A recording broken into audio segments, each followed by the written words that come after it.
नमस्कार दोस्तों। आज हम भगवान शिव के ज्योतिर्लिंग के बारे में जानेंगे।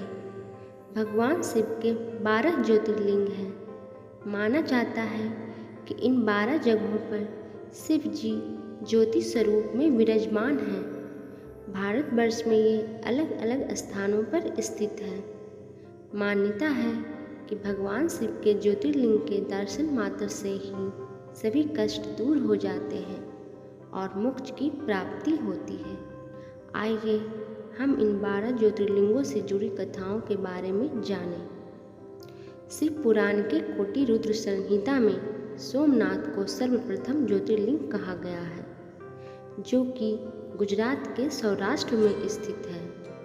सोमनाथ की कथा इस प्रकार है कि प्रजापति दक्ष ने अपनी 27 कन्याओं का विवाह चंद्रमा के साथ किया था। दक्ष कन्याएं चंद्रमा को अपने पति रूप में पाकर बहुत प्रसन्न थीं, परंतु चंद्रमा उन 27 बहनों में से सबसे अधिक प्रेम रोहिणी से करते थे, जिस कारण चंद्रमा की अन्य पत्नियां दुखी रहने लगीं। तब वे सभी अपने दुख लिए अपने पिता दक्ष की शरण में चली गईं। अपनी पुत्रियों की व्यथा और चंद्रमा के दुर्व्यवहार को सुनकर प्रजापति दक्ष बहुत दुखी हुए। तब उन्होंने चंद्रमा से मुलाकात कर उन्हें बोले, तुम निर्मल और पवित्र कुल में जन्म लिए हो, फिर भी तुम अपनी पत्नियों के साथ भेदभाव करते हो। तुम्हें ऐसा नहीं करना चाहिए। अब तक जो व्यवहार किया है वह ठीक नहीं है। अब आगे ऐसा नहीं होना चाहिए। इस प्रकार दक्ष ने अपने दामाद को प्रेम पूर्वक समझाया, पर इतना समझाने पर भी चंद्रमा ने प्रजापति दक्ष की बात नहीं मानी और रोहिणी के प्रति आसक्ति होने के कारण अन्य पत्नियों के साथ संबंध नहीं रखा। दोबारा यही समाचार अपनी पुत्रियों से प्राप्त होने पर प्रजापति दक्ष बहुत दुखी हुए। तब उन्होंने दोबारा चंद्रमा को समझाने का प्रयास किया, फिर भी चंद्रमा ने उनकी बात नहीं मानी। बार बार प्रजापति दक्ष के समझाने पर भी जब चंद्रमा ने उनकी बात की अवहेलना की, तब प्रजापति दक्ष ने चंद्रमा को श्राप दे दिया कि मेरे आग्रह करने पर भी तुमने मेरी बात नहीं मानी, अतः तुम्हें क्षय रोग हो जाए।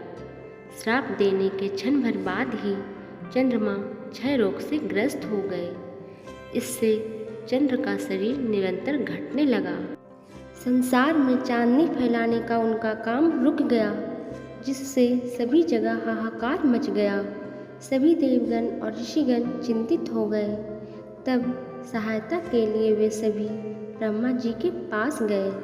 ब्रह्मा जी बोले, दक्ष के निश्चय को तो पलटा नहीं जा सकता, परंतु अगर चंद्रमा देवगण के साथ कल्याणकारक शुभ प्रवास क्षेत्र में जाकर विधि पूर्वक मृत्युंजय मंत्र का अनुष्ठान करते हुए श्रद्धापूर्वक भगवान शिव की आराधना करें और शिवलिंग की स्थापना कर कठिन तप करें, तब यदि भगवान शिव उसकी आराधना से प्रसन्न हो जाएंगे, तब वे उन्हें क्षय रोग से मुक्त कर देंगे।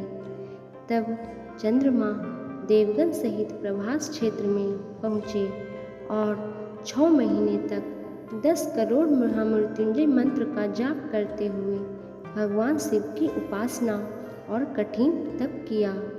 तब जाकर भगवान शिव उनसे प्रसन्न हुए और उन्हें वर मांगने को कहा।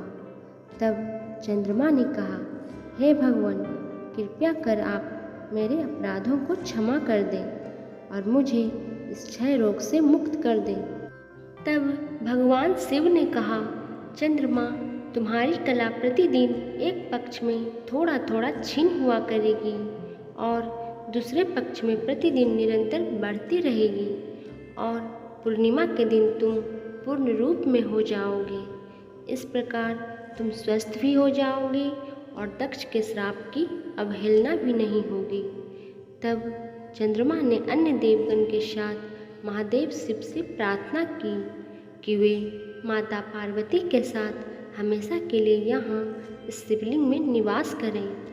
तब भगवान शिव माता पार्वती के साथ चंद्रमा के अनुरोध पर ज्योतिर्लिंग के रूप में वहाँ रहने लगे।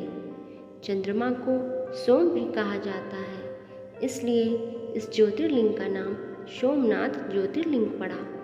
बाद में वहीं पर सभी देवताओं ने सोमनाथ कुंड की स्थापना की, जिसमें भगवान शिव और ब्रह्मा जी का सदा निवास माना जाता है। आज की कथा यहीं तक। अगली वीडियो में हम मल्लिकार्जुन ज्योतिर्लिंग की कथा के बारे में जानेंगे। तब तक के लिए धन्यवाद।